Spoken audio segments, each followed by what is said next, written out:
По 8 одиграни кола во втората лига и натаму водечки екипи остануваат Брегалница од Штипи и Шкендија од Тарачино со по 20 освоени бодови, со тоа што Штипени се први поради подобрата гол разлика.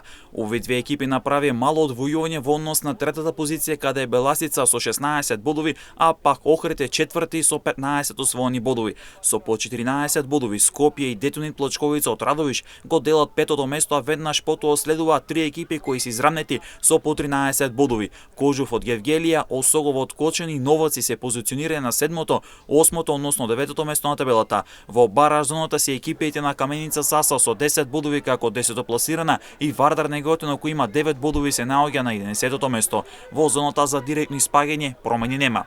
Тетекс и Победа имаат по 7 бодови, а на самото дно се Слога од Виница, Преспа и Големо Конјари со по 3 бодови. Екипите на Преспа и Слога Виница се во длабоки резултатски кризи со 5 порази на последните 5 одиграни надпреверено. Дополнително тимот од Виница кој има квалитетен ростер и натаму е во длабока резултатска криза и никога да излезе од истата. Најмногу проблем прави тоа што тимот губи од конкурентите за опстанок. Во претходното коло тимот од Виница загуби во првиот од Победа, директен конкурент на Слога за опстанок. Колку за потсетување, последните 5 екипи директно испаѓаат во трета лига, а пак екипите од 11-то до 9-то место играат бараж за можен опстанок во втората лига. Долните три екипи веќе имаат 10 бодови негатива од 8-та позиција која гарантира директен опстанок.